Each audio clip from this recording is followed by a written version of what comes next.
So I've just finished putting this together and connecting it all up, and I'll give you a quick look around it, and we'll leave the setting up to the next video because otherwise this one's going to be way too long.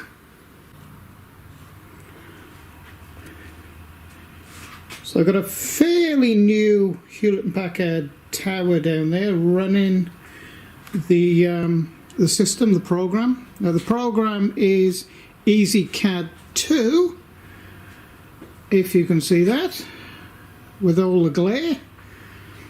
And of course this is the this is called a split fiber laser system. The main fiber laser generator is in here,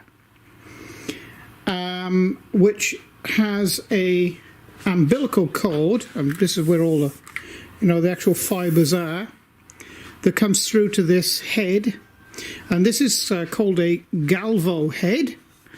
Inside here there's two mirrors, two ultra light mirrors, so they can actually move very, very fast, like I suppose like bees' wings, as it were, what they call low mass operation. So they can actually move, and they're just a blur. You wouldn't be able to see them. And of course this is the table that where you can either place or affix your materials.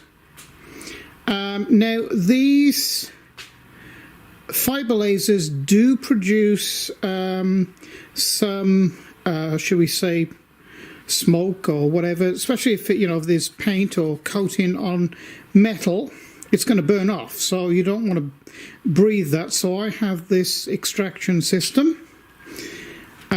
It's actually venting outside, which I don't particularly like doing, but in a few weeks from now I'm going to show you how to make your own active carbon filter, because they're extremely expensive to buy from the manufacturers.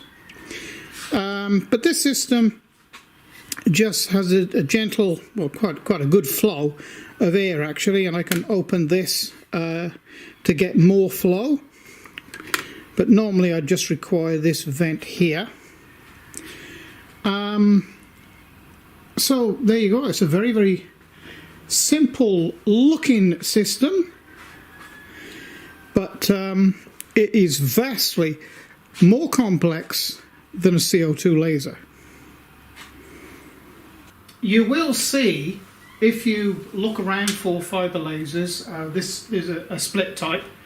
I think that's self-explanatory. The working mechanism end here is separated from the main fiber laser generator, which is in there. And it's connected via an umbilical cord where the fibers run, and it comes to this head, which is called a galvo head. Inside here there's two, shall we say, ultra light or low mass mirrors, one for the X, one for the Y. They can actually move so quickly that if you could see them moving, it would just be a blur, like a bee's wings. Okay, or actually faster than a bee's wings.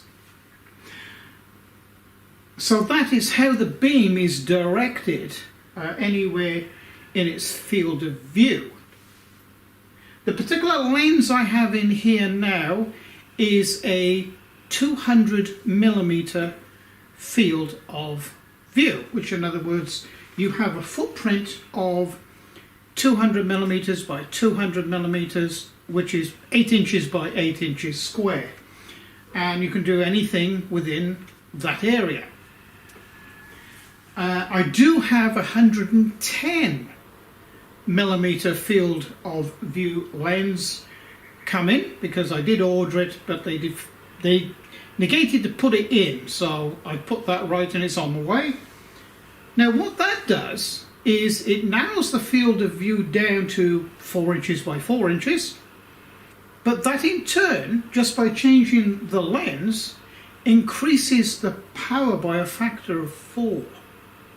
Okay, so you're concentrating all that energy that's coming through the laser, right, into an area 1/4 the size of what it is at the moment. And actually, in the footprint that it is now, it's very, very powerful. Now, you may get a little confused when you see, 30 watt fiber laser. And you're probably thinking, well, that's not very much. Well, inside this unit here, the fiber laser unit, there is multiple diode lasers. Now, they're not the type of lasers, diode lasers, that you'll get on a small type of little diode laser one that you can purchase. These are really, really special, and there are multiple in there. There is between 6 and 12 separate, and then there's one singular one which is larger again, okay, which is like the seed laser. And built inside there is an amplifier as well, a laser amplifier. Okay, it's quite complex, but in the future I'll try and make it a little easier for you. So by the time the laser comes out here, and it's very adjustable, you can have a peak power of laser power of about 24 kilowatts. That is how it can etch away gold if you want to. Gold, silver, any metal that you want to put in there. It'll engrave in it, and well, it'll cut it as well. But you don't really use these type of fiber lasers for strictly cutting. So not only will a fiber laser engrave into metal, they're not strictly supposed to engrave into organic matters like wood and things like that, but you can actually make them do it. I've got a full extraction system here as well, because if you have a material with paint on, or it's coated with Teflon or whatever, I mean, this is going to burn it straight off, and you don't want to breathe that in. So I have an extraction system. Okay, so that's the unboxing and setting up on the bench here. That's a fairly simple process. It's just really a USB cable and a power cable into the laser, and just getting the program into the computer. There's a few little special things with the program too, but we'll sort all that out in the next video. And the next video we will tune this lens into the program, and indeed set the program up to this fiber laser, because it's just a raw program at the moment. So thank you for joining me for this. I hope you've enjoyed it. Please press like and subscribe. I hope to see you back for the next video. So bye.